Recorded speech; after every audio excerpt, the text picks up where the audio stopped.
Hi, welcome everybody. Welcome to Liverpool, and can I start by thanking Mayor Rotherham for organising for us this morning a visit to both across the Mersey and then to Camel Laird, and then to witness his new trains on the way back. And it's been a really fascinating morning. So, Steve, a very big thank you from all of us that went on the visit. It was really appreciated, and I think it just, in so many ways, shows just how important joint-up transport is, and also protecting skills. And I think we all saw that when we went round Camel Laird as well. And again, thank you very much. It's one of the things that I hope can be done in future with visits, is that we manage to get to see some of the local infrastructure, not just go in for a meeting, come away, but actually see what's happening on the ground. And the next visit at Darlington will, of course, also coincide with the 200 years of the railways and the celebrations around that, and some of the work that's going on at Darlington railway station at the moment.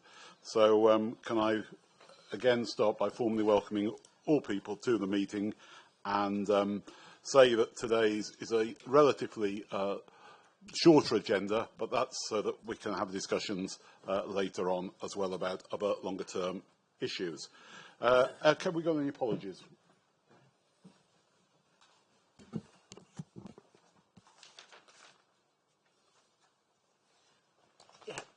Chair, we've had apologies from Mayor Coppard and Councillor Hunt, Mayor Jenkins, John Hall, Nick Harris, Tim Smart, Andy Hall, Councillor Riley and Mayor Burnham.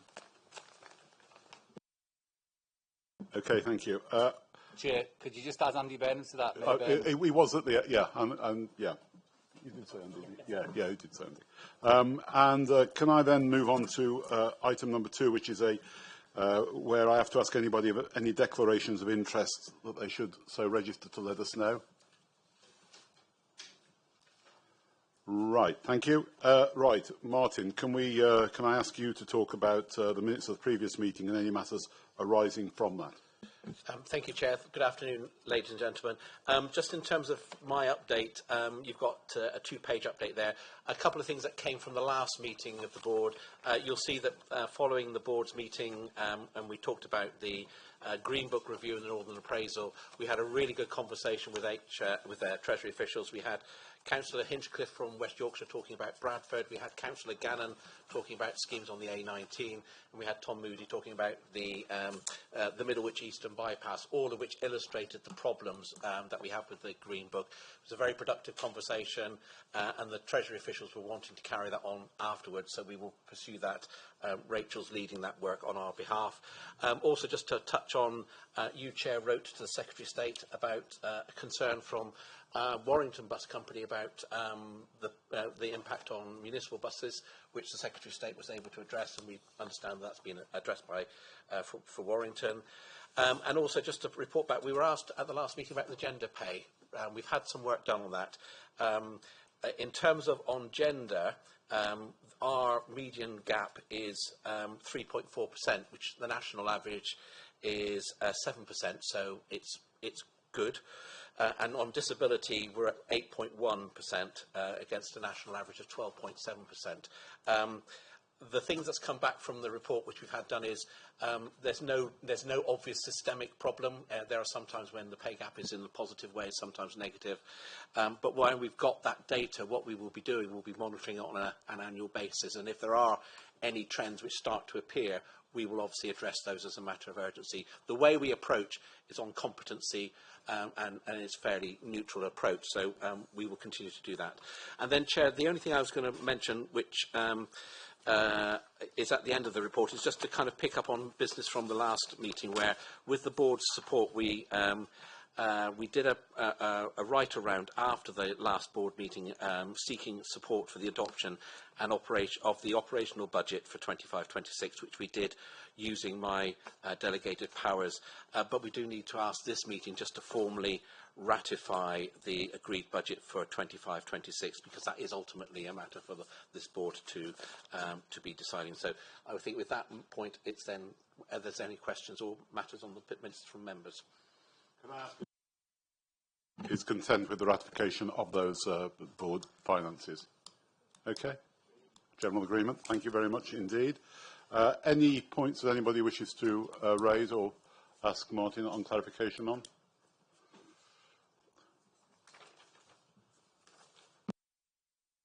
Very good, thank you. Okay, if we can then... we don't approve the minutes, do we? Yes, yeah, can we ask for an approval of the minutes, please? Somebody to move? Mayor Braben.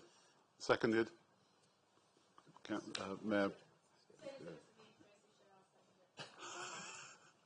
Right, okay. Thank you. Thank you. Thank you very much indeed. We'll separate you.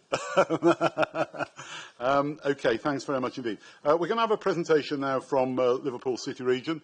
And Steve, are you taking the... Are you going to come back to your chair for this? No, I'm not. I'm not displacing you at all. It was just to say that we sometimes obsess about integrated services, and certainly from the mayors, each one of us are committed to joining those things up and to having a London-style integrated public transport system in each of our areas. The reason that we wanted you to come here is to have a look at what we've already done in our journey to progress that. If you have a look at what we've done on trains, buying our own trains, we're all buying new buses, and we want 1,000 new buses to go alongside some of the ones that you've seen today, but we want a zero emission bus fleet. And then the ferry, which is a welcome addition. The one bit that you didn't see, which is coming in the next fortnight, I won't give you the exact date, is the rapid transit system that we're developing. And we're going to have something coming over here for a pilot to see whether it's as good as the last one, which we had from the glider system that they've got in Northern Ireland. So we borrowed one of them to see if we can get round the tight bends and all that. But that's then bringing rapid transit, buses, rail and a ferry system all together. That's exactly what... So when we all talk about this London style, that's what we mean. Our fare structure will be coming under one card. So we're already piloting Tap and Go, and that new system will be in, and that will be smart ticketing by the end of the year. So that will mean that we can cap fares. We can take full control of what's being a very fragmented transport system in areas outside of London for far too long. And Merseyrail, I believe, are going to do a presentation. Thanks very much. I am Suzanne Grant. I'm the Chief Commercial Officer and Deputy MD for Merseyrail, and thank you for letting me come along today to speak to you all. On behalf of the team at Merseyrail, I am really pleased to hear that you had a good journey on our network this morning and you enjoyed using our new 777 trains. So Merseyrail is different from other networks. We're a devolved authority and have worked alongside the combined authority for the last 22 years to transform a neglected and underperforming railway into the success story that it is today. We are a perfect example of how political decision makers, statutory advisors and ourselves as the operator can transform a network and deliver high levels of performance and high levels of customer satisfaction. I'm really proud that for the last decade we've delivered over 90% PPM, so that's trains arriving within 5 minutes of their advertised times. We've also, last year, for the 17th consecutive years, we secured customer satisfaction of over 90%. Our customer satisfaction at the moment, which is measured by Transport Focus, is 93%, which is something that we're really proud of and is something that our customers deserve. These level of standards are not just delivered day to day, we also deliver them during major events. This year alone, we've had record numbers of visitors to the City Region for the Grand National Festival and also for the big weekend, which saw a Radio 1 event and then the Liverpool FC parade. For the Grand National Festival, we carried over 100,000 additional customer journeys over the 3-day period, and over the weekend of the big weekend for the LFC parade alone, we carried 100,000 additional journeys just in that day, which is a great accomplishment and something our team is really proud of. In a city region like ours, that's diverse and growing, it is essential that we're focused on inclusivity, and the 777 trains that you rode on today are a perfect example of how making a fleet accessible benefits the city region. So the new slide and step technology that our fleet is complete with has transformed the lives of our disabled customers. It's given them independence and it allows them to travel independently on our network. Since the launch of the new fleet, accidents between a train and platform interface have reduced by 64%, and the number of passengers requiring assisted travel has reduced by 90%, which, as I said, has transformed the lives of those customers who want to travel independently. This was recognised by an international award. So in 2024, we won an international accessible award. But we're not just stopping there. We want to work alongside the Combined Authority to ensure that our entire network is completely accessible by 2030. Being at the heart of the communities that we serve is really important to us. The majority of stations on our network are adopted, and we have 64% of stations that are community hubs. So that ranges from coffee shops and community workplaces and art installations and Merseyrail in Bloom, which is a campaign that's been brought to life by our station volunteers. Over the last years, we've worked tirelessly to raise money for local charities, and we're really proud that since the start of the concession we've raised over £1 million. A recent example of this that brought pretty much the whole of the Merseyrail network together was a young charity worker who ran 107 miles around the Merseyside network, supported by our team, and raised £56,000 for a domestic abuse charity based in North Liverpool. We're also really pleased that we have been able to offer free travel to care leavers, and we're also working closely with Rebuilding Futures, and we're the first train operating company to offer jobs to people who've been convicted of crime. All of these activities together over the last 2 years have generated £183 million in social value. And working collaboratively with the Liverpool City region and with our new fleet provider, Stadler, that social value has been independently measured at 1.6 billion, which is a fantastic contribution to the city region. What makes us so successful is our people, and it's the teams who are working on our front line and behind the scenes to make us the success that we are. We're really pleased that we have 80% satisfaction within our staff, and 83% are aligned with our vision and values. We have just launched a new vision and values to better engage our teams, and we're hoping that this will demonstrate out to our suppliers and our stakeholders and to the city region. Our staff show up with passion and pride, and they deliver the service that we're really proud of. Looking ahead to the future, as Mayor Rotherham mentioned, we are really excited that we'll be launching Tap and Go.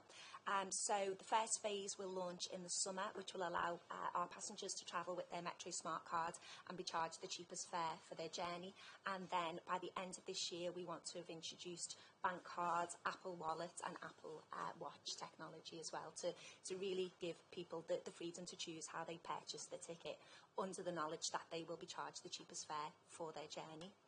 Another priority for us is working closely with partners across the city region to provide the best possible transport solution for the Hill Dickinson Stadium at Bramley-Moore Dock, to ensure that fans travelling to the new Everton Stadium can do so easily.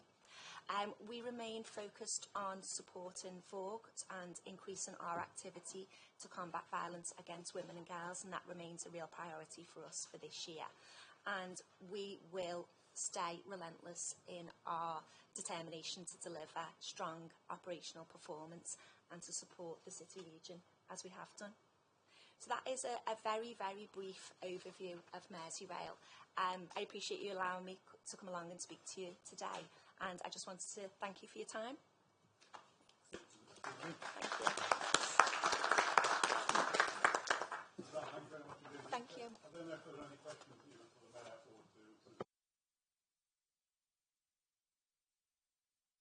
or to... I was really impressed by some of those figures of 90% reduction in disability. Can you just explain? I think that was. I mean, having seen the way in which that step comes out today, I can see exactly what you mean. But can you just go into a bit more on that? I'm not trying to. No. Yeah, but I just thought that was so interesting. Yeah, no, absolutely. So with our old fleet of trains, any passengers who were travelling in a wheelchair or needed assisted travel would have to call up and book for a member of staff to meet them. The majority of that assistant required the member of staff to put a ramp down to allow someone travelling in a wheelchair to access the trains. It meant people couldn't be spontaneous. They'd have to call and book that journey. Or we did try to be a turn-up-and-go network, but that meant passengers arriving who did need assistance couldn't get on the next service. There might be times when they had to wait, and then they're relying on someone being at their destination station to meet them and to allow them to alight the train. So since the new slide and step technology came in, passengers can just turn up at on our network and board whatever train they wish to. The space is provided within the trains for wheelchairs, and we've marked the external of the train as well to make it easier for our passengers to know where to wait for the train and for the best point for them to board. But it really has transformed people's lives. We're getting fantastic feedback directly to our customer relations team, but also through social media, and it was fantastic to be recognised internationally for this. I mean, it seems a simple thing, but it was quite impressive to see. But it did seem quite simple, but very, very impressive. Mayor Braben, did you? Sorry, somebody did. Sorry, I was Mayor just in McGuinness. agreement with you, Chair. Mayor McGuinness. It was me, yeah. So absolutely brilliant, and we're really looking forward to getting our new Metro fleet, which I know is very similar to your Merseyrail fleet.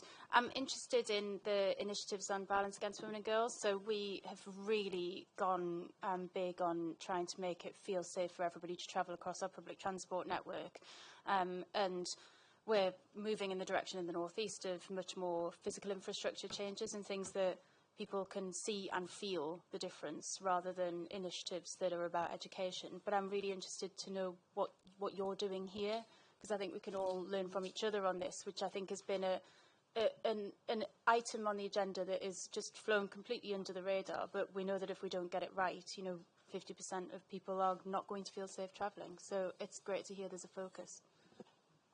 So I think one of the biggest priorities for us is to make customers travelling on our network understand how safe it is. Unlike a lot of other train networks, all of our stations, the majority of our stations are staffed from start to end of service. There's CCTV installed on all of our trains and at all of our stations right across the network, but we're not making this known, particularly to vulnerable females who are travelling, to let them know that it is a safe space for them. Our priority is to gain engagement champions within our business. So we've brought together a group of ladies and male allies who will become champions for violence against women and girls across our business. We're now in the stages of putting a questionnaire out. We're starting off internally just to help better understand what can we do to make women feel safer travelling on our network. What is it that makes you feel vulnerable, whether it's travelling late at night, unaccompanied? And then how can we work with stakeholders across the city region so that the experience doesn't just end at our station? So how can we make ladies feel safer when they leave our stations and they're travelling on to their onwards destination? At the moment, we haven't got accreditation that's available relating to violence against women and girls. We had give ourselves a target of getting this by the end of 2026, but we've brought that forward. We want to accelerate it, and we want to get this accreditation by the end of 2025. So we're working now with RDG and other stakeholders to ensure that we can pull all of the evidence together to get that accreditation, and then highlight to the city region that we are a safe place to travel. Okay. Well, thank you very much indeed, and many congratulations on your 93% success rate by passenger focus as far as satisfaction is concerned. That really is the kind of target that we should all be aiming for across different public services. So congratulations both to you and to the Mayor. Thank you very much indeed. Can we then move on, please, to item 5, unless there's anything else, item 5, the spending review. Martin. Thank you, Chair. Just a quick update on this. I know we've all been watching the announcements we've had over the last few weeks. So obviously a number of announcements as part of the spending review, which was really great to see the investment in West Yorkshire Mass Transit, also in terms of South Yorkshire, and indeed all our city regions, including here in Liverpool and Manchester. In the letter that you submitted prior to the spending review, there were a number of named schemes. I won't prejudge or preempt James, who's going to talk about Transpennine route upgrade, but obviously we saw a number of those schemes that you listed being supported. Where we haven't got clarity yet are things like the longer term on the Leamside investment improvement corridor. You've got the first bit through this spending review, but we know as part of Northern Powerhouse Rail, we want the whole of that route reopened. There's the question mark about the A66 across the north, which is a part of the major programme, and of course there's also the issue about mainline electrification being extended up to Sheffield. In terms of the other schemes that you listed in that bid, then we're waiting for the announcement on Northern Powerhouse Rail and other things. I think you've been clear as a board consistently that Northern Powerhouse Rail in full, connecting all the great cities and towns of the north, is what your need is to unlock the economic potential. So I would suggest that is the measure against which you judge an outcome from the Northern Powerhouse Rail. In terms of highway, there's more detail to come on highway. The government announced a funding envelope of 24 billion nationally, but that has to cover both national highways and what's known as large local majors and major road networks, which is done by the local transport authorities. That's where there's more detail to become, and I guess at 24 billion, our sense is there are going to have to be some choices that be made by government there. There are also some implications for those promoting large local majors or major road network schemes on your own patch. We have 10 authorities, 10 schemes being promoted in total at about £1 billion. And one of the issues that had been picked up, and I think it was in the context of the Middlewich Eastern Bypass, where the cost increase from the outline business case to the full business case, you were being asked to cover in its entirety. The previous administration had actually offered to do a 50-50 split between that. So there is a question for those schemes being promoted by authorities on the large local majors or the major road network, where there may be a funding issue more generally, not just in terms of the overall, but also the impact on local authorities. We're proposing to keep working with your officers on that to make sure we understand the implications and where there are a need to work together on that. Besides that, Chair, I think the other things I would just point out are, in terms of moving forward, once we get the NPR announcement, we can talk to members about that. Roads funding. We're continuing to follow up on the accessibility letter that was signed off by Rail North Committee at the beginning of June. And then I guess there's a question for the members at some point to consider whether there's more that we could do to help support the delivery of schemes that have now been announced. We've got that through the Transport for the North offer. And indeed, whether there's anything the board would want us to do about making the case for investment, because notwithstanding the money that was invested, we saw from the IPPR there's still that fundamental shortfall over time which needs to be made good. So, Chair, that's my introduction. Okay. Thank you very much, Martin. Any questions, any points to Martin? Mayor Scally. Yeah, just more of a point really. I mean, it's obviously we see that investment in the core cities has been incredibly welcome and is really important. But it wouldn't be me talking about York and North Yorkshire if I didn't raise the concern around our non-core city region areas, and just that press to make sure that we're just not focusing on those core cities, but making sure those towns and rural areas and coastal areas are also very heavily pushed forward, because having that connectivity into those core city regions is going to be absolute imperative. We know investment in the north generally has been low and poor in terms of transport, but then when you take it away from those core cities and go into those rural and coastal areas, it's even worse. So it's making sure that we keep pressing on that, and that whole imperative about, if we want to see economic growth and opportunities for all everywhere, and transport, we all know, is the thing that underpins that, then we can't have areas that are just getting completely left behind, because those places that have and have not is just going to become more increased and exacerbated. We're just going to have areas like North Yorkshire, which is just going to be whole black spots of transport, unfortunately. So it's just that constant press on importance of those other areas as well, and press with the government that we have to have a funding model that actually suits those areas, not just the core city regions as well. Thank you. Thank you. It's very remiss of me, rather, at the beginning of the meeting as well, Luke, not to welcome you here today. I'm very sorry about that. I was trying to keep the meeting to time, but very warm congratulations on your election, Luke, and Mayor Campbell, and very much welcoming you here today, and I guess you want to follow in on that. Yeah, so. no, thank you. I couldn't agree more what David was saying. You know, just sitting here for my first time and listening to the great work Steve's done and you guys over there, and it's just like, whole East Yorkshire's so far behind. It's crazy. But like you say, just that fight to... I'm in a very diverse area with coastal towns, rural towns, as well as the city centre. And we are off at the side there. It's a bit of a dead end, but, you know, the electrification from Hull to Selby is so important for our region to open it right, the network right up. There's an amazing port here, but we've also got an amazing port over in Hull as well. You know, and freight trains that can connect the both together. That's so vital for our region that we can lobby for this and get this moving and keep pressing for it, really.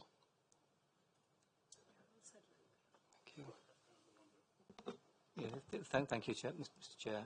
I think we've got to look at not just the cost of what we're doing, it's the cost of not doing anything, particularly for the north. We've sort of been behind. Parts of the north further than others behind, but we're sort of behind all the time. It's like a north-south divide that the divide keeps growing and growing. So if you want to build anything in the south, there's money for it. In the north, we've got to justify and cost it all. I think it's totally unacceptable this time to say, actually, we need to be levelled up, we need to be given the same opportunities. But we always look at the price tag. It's going to cost so much to do something in the north, but actually, we need to have it done in the north. And the cost of not doing it and not unleashing the potential of growth and the possibility of the north fitting some of the government's agendas on house building and prosperity and economic growth. We've got the opportunity to do it, but it does need investment. So I think we need to stop talking about the cost of something and start talking about the cost of not doing it.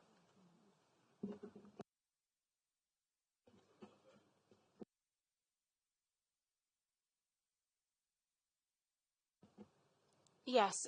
So I think first of all, on a positive, it's nice that we're talking about Northern Powerhouse Rail again, and we're talking about it in the context that it might get delivered, and we're talking about it in the context that that there is an understanding of what the scale of the opportunity for growth is across the north if we do deliver it.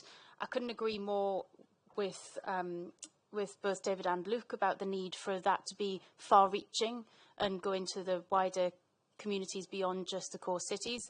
Obviously, I represent one of those core cities, but also two smaller cities and countless towns, massive countryside area as well.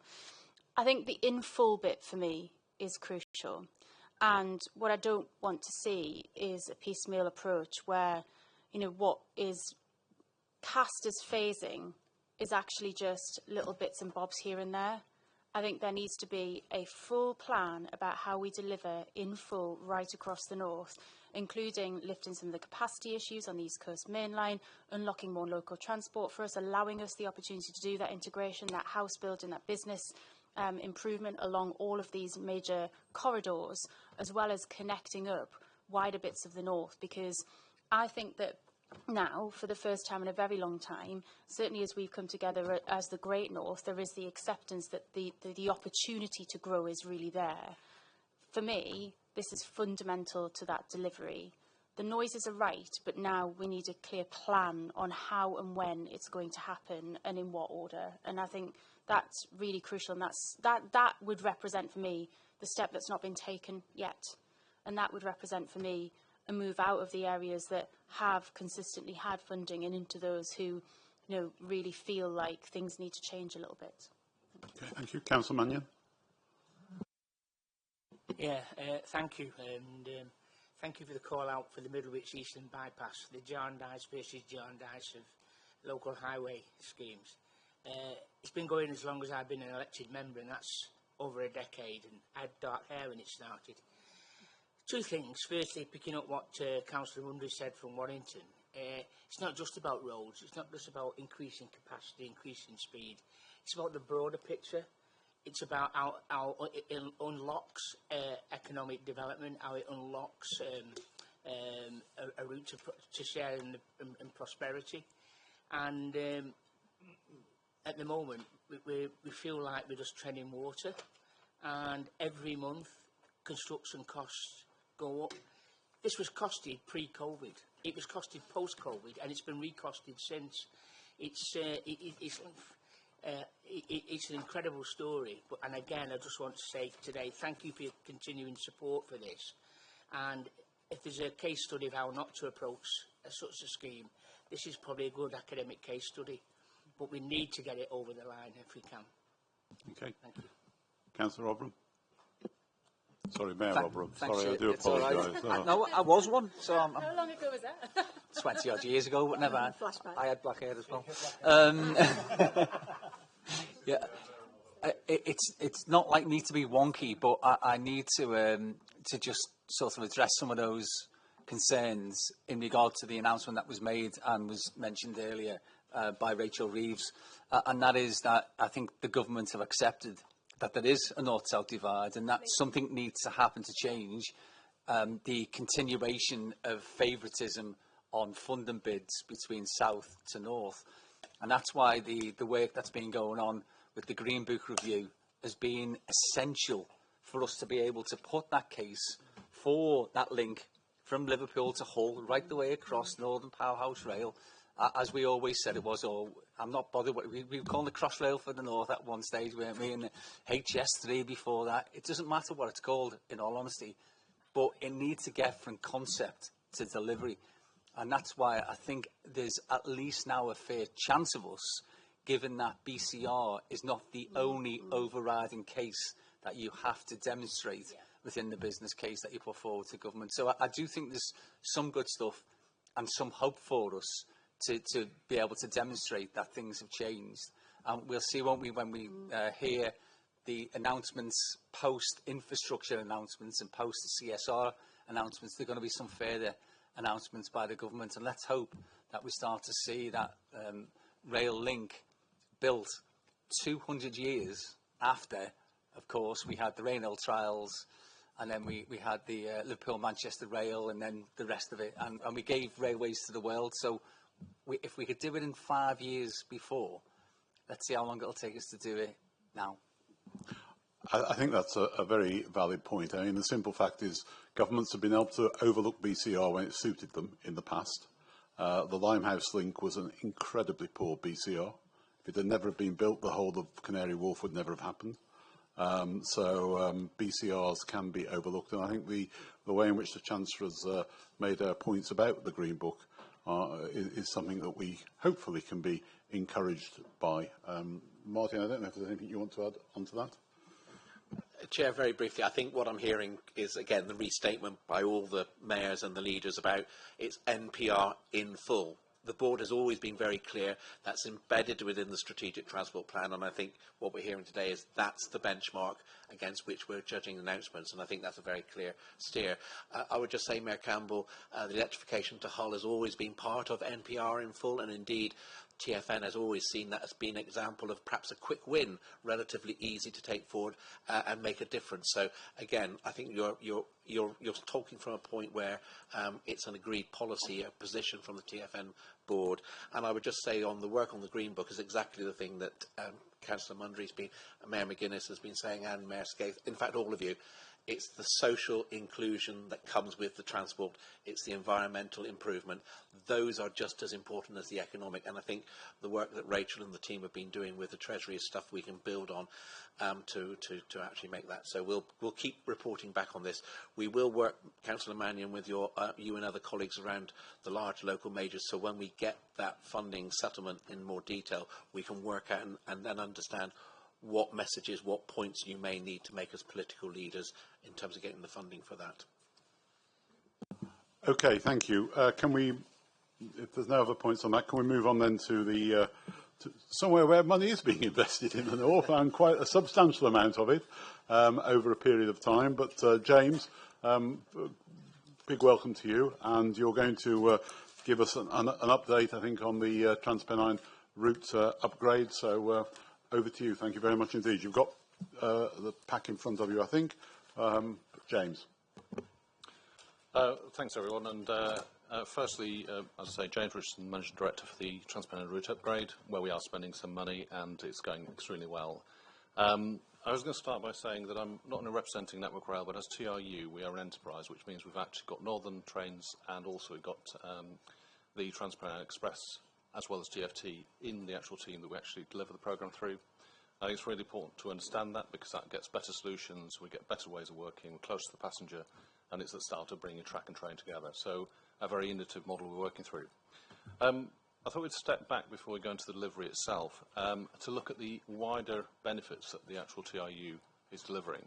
The benefits are obvious with regard to the journey times being reduced by 14 minutes between York and Manchester, and between Leeds and Manchester by 10 minutes. 10 minutes. And also having one faster train and one semi-fast train additional per hour. That's going to increase the capacity across the Pennines by around about 30% overall. Moreover, you're going to have a modern railway that runs through that part of the country. And that's a very reliable railway. But on the wider network itself, that obviously at any point where that connects, whether it's Newcastle, whether it's Hull, whether it's Liverpool, that all actually improve the journey times across and through that corridor. The other part is that we're actually looking at freight as well. We're trying to open up 15 train freight paths a day through the actual corridor.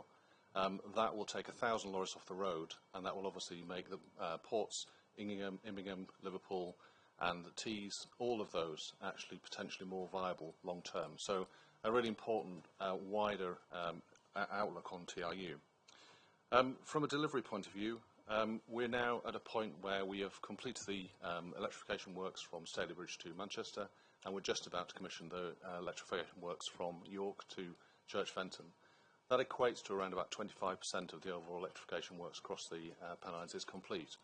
So I think anybody who takes a train journey across the Pennines hopefully can see it is happening. It is happening at pace. There are 5,000 people now employed in the programme, and that will increase over time.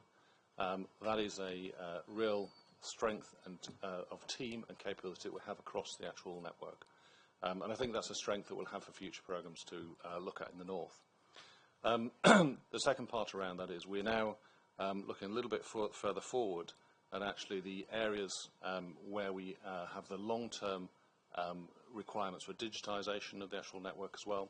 So as we roll through the next few years, we'll complete the works right the way through to Manchester by around about 2034. And then the actual works across the entire programme will progressively be digitised up to 2037. So, as I say, the commitment is there, the actual work is ongoing, there is a huge amount now happening. Finally, moving to rolling stock, we look at rolling stock. TransPennine Express are now procuring their trains, and Northern, as part of an overall procurement, they're looking now at bringing all those trains into use around about 2030. So all that is moving forward, all that investment is now on track, and it's on programme and actually out on budget. A little bit wider on passenger and how passengers have been affected by this. Well, the first thing I'd like to say, over the last year, we've actually improved our passenger service. Passengers' feedback is more positive over that period of time, and that's irrespective of the disruption, the blockades that are happening. However, we have a lot of blockades to come. Over the next year, we have some very intensive work going on around, particularly around the Huddersfield area. So it's a really challenging time to make sure we actually stay on track for that. Looking at disruption, when we do have the disruption of the network, we can see from the figures that we are having a bounce back in services. So the work we're doing around signposting, making sure passengers know exactly where their replacement services are, and actually the buses that are actually doing that, that's helping to make sure that people are well informed and are coming back to the railway itself.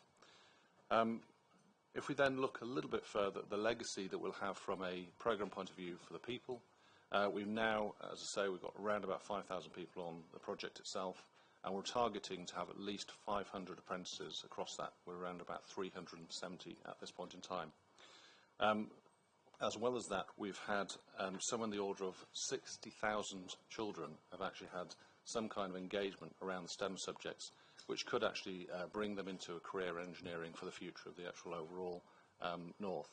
And then also adults that are currently out of work or actually are thinking about moving into the construction industry. There's around about 4,000 hours we've spent with them, just understanding what it might be like for them to work in the industry itself, so we encourage them in. We're also seeing some evidence, not only from the people that are actually being developed on the programme, that economic growth is coming through, but also on the actual effect it's having on the actual areas we're working within. So at Huddersfield, we've now seen somewhere in the order since the commitment of TRU, £670 million worth of potential investment in that area, as well as one of the local factories has actually decided to locate itself there with a £50 million investment because of TRU. And we're seeing people start to understand exactly what TRU is about, how they can actually benefit from that.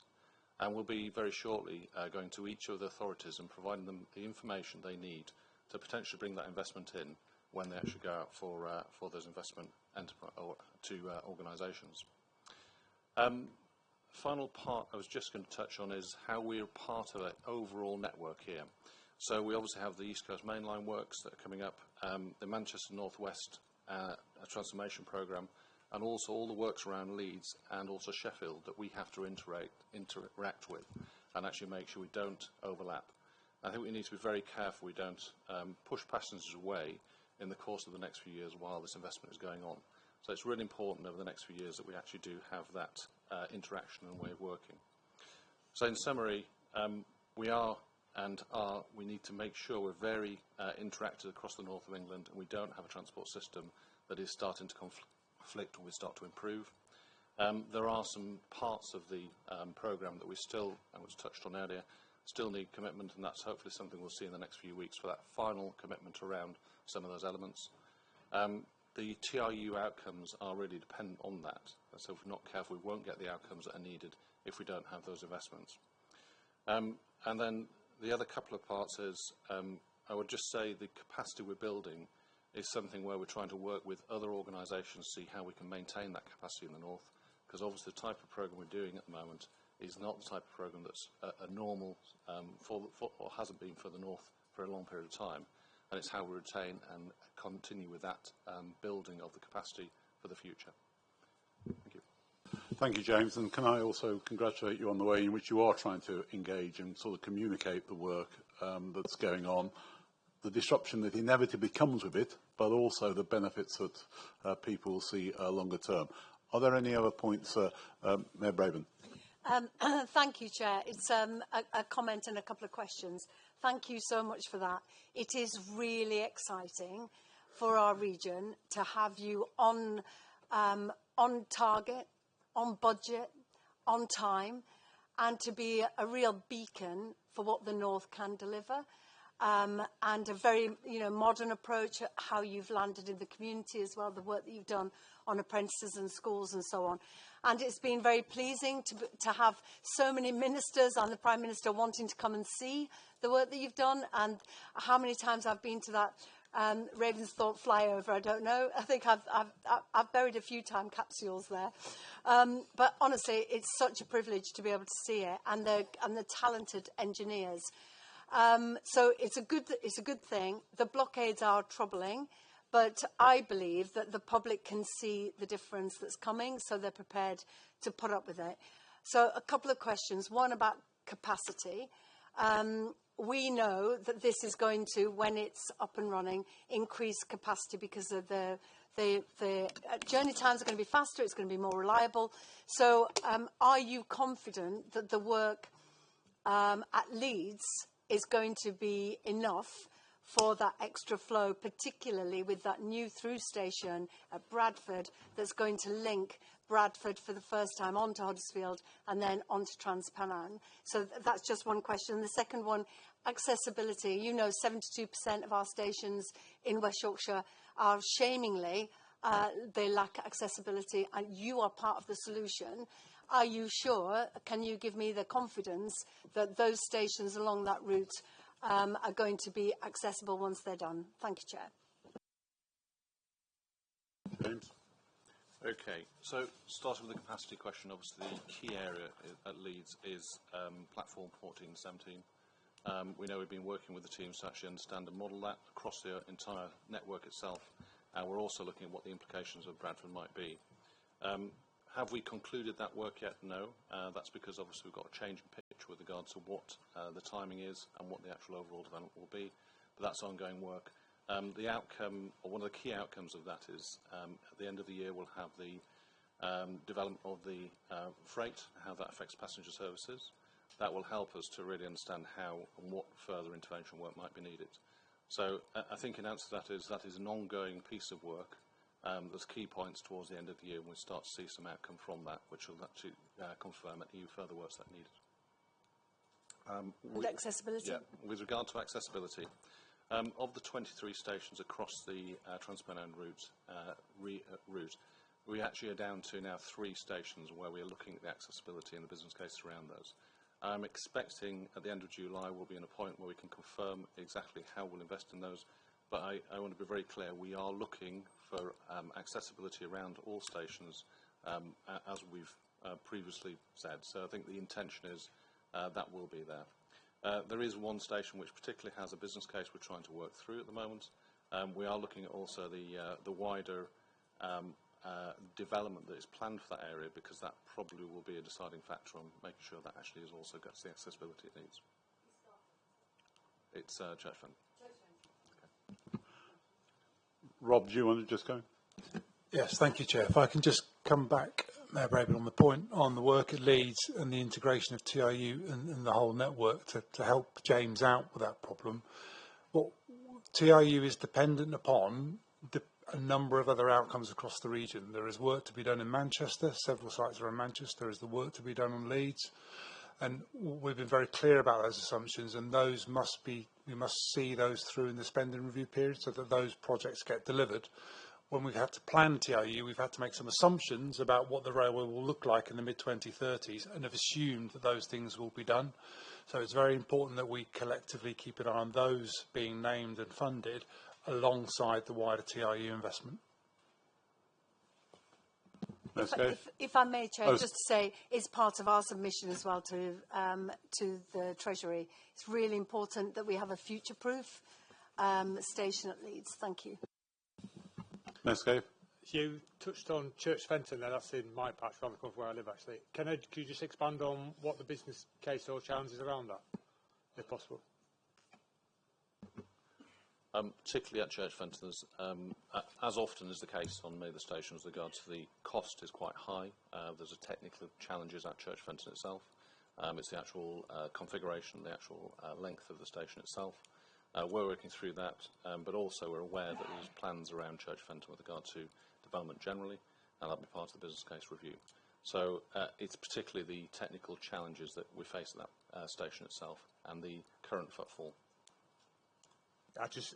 Again, we've seen the importance of improving that accessibility today around Liverpool with Steve's train. So, you know, again, just because it's not that a major area doesn't mean it shouldn't have the same focus and emphasis on improving the accessibility of those stations. Agreed, and that's why we're, as I say, going through that sort of wider review of it. Councillor Mannion? Yeah, it's very encouraging to hear, but I pick up 2 points you made, one towards the beginning, one towards the end of your presentation. And you mentioned the whole system's about joining up connectivity with places outside the north, because we can't look at this in isolation. And I think some people in the room know exactly what I'm going to tell you now. Crewe. For the northwest, that's the gateway, and it's the pinch point. I'll just give you an example. I spent 20 minutes waiting for my train to come here today, which was on time. And four freight trains went through the West Coast Main Line's busiest junction. One carrying stone from the Peak District, one carrying cars or Ford vehicles from Halewood, I presume, one carrying, it looked like oil from probably Stanlow, and one carrying boxes, what they call containers, from Trafford Park. It's the busiest freight junction in the whole of the country, and it's having to fight for space with what is an out-of-date piece of infrastructure. And no matter, and we'll hopefully get Liverpool-Manchester Railway over the line, but we have this great system in the north, and the problem is south of Crewe, you've got a traffic jam. We know from the Arab work that was done 12, 18 months ago, West Coast Main Line will be full within the next 2 to 3 years. And that's my real worry. All this work we're doing in the north, but you've got to get in and out. And if we're to encourage more goods and freight to move to rail, we've got to give them a fair chance. And at the moment, the infrastructure into the northwest part of the north is just not there. And I have a real anxiety about that.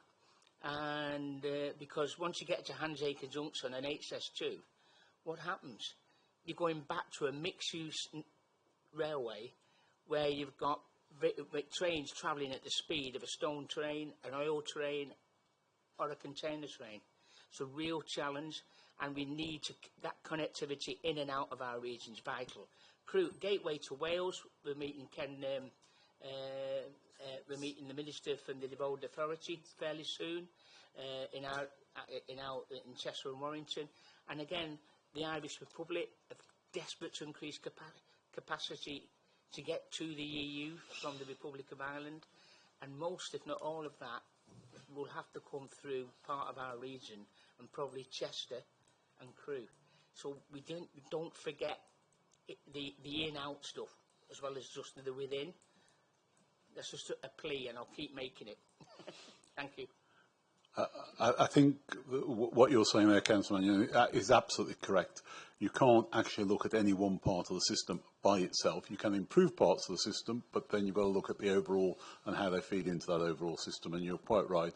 Capacity problems at Crewe and on that bit of the west coast from Handsacre up to Crewe was always a challenge, which no doubt Rob and his colleagues are dealing with, and we'll come up with the answer to.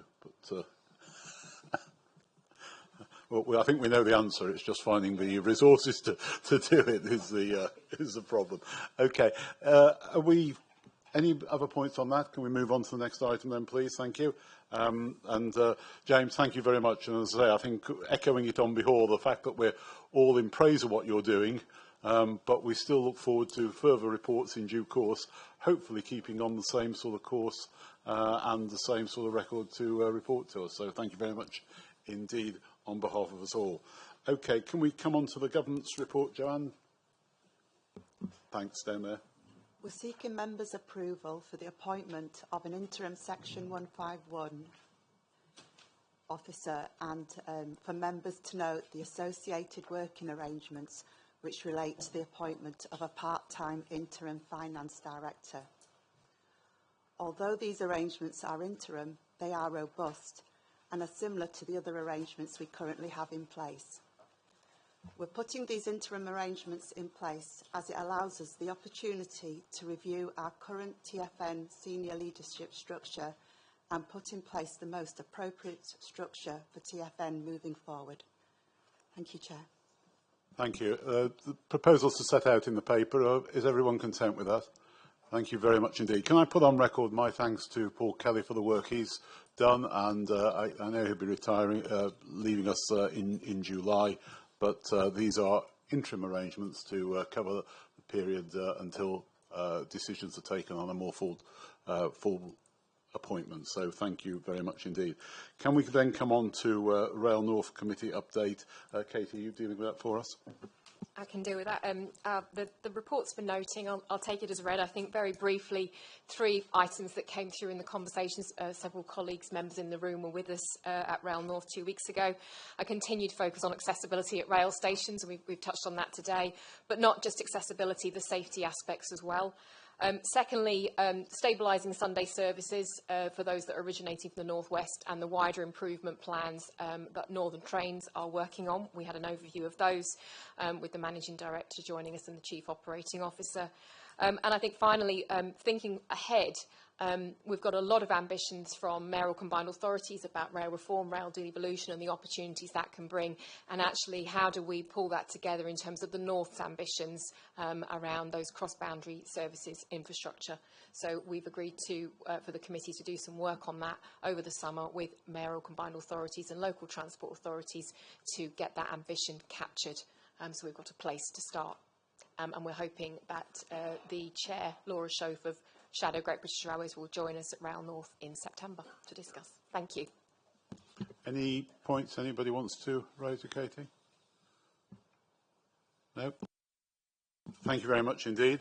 That brings us to the conclusion of this part of the meeting anyway. Can our next meeting is due to be held on the 15th of September. The meeting will be held in Darlington. It will take place a week before the event celebrating 200th anniversary of the Stockton-Darlington Railway, and hopefully give board members an opportunity to see some of the displays that are going to be ready for that particular occasion. Have you got a venue for that meeting? Yes, we have, Mayor McGuinness. We're hoping our colleagues in Darlington, Tees Valley Combined Authority will be able to host us, so we've got an opportunity to visit Darlington Station and see all the work going on. I wonder if a visit to add to that might also be the Hitachi factory, which is on the line of the Stockton to Darlington Railway on my side of the authority. I will pick up with their corporate affairs director. Thank you. I mean, I'm very keen that we do something like we did this morning. I think it helps give us a full view of what's going on the ground as far as matters are concerned. So we'll certainly look at that. Okay. Sadly today, our Vice Chairman Louise Gittins has not been able to join us. She's had a close family bereavement, and I'm sure we'd all want to send our best wishes to Louise, who's not here today. So thank you very much indeed, and I'll see you on the 15th of September, apart from the other people who are coming to a further meeting just later on. Thank you very much indeed.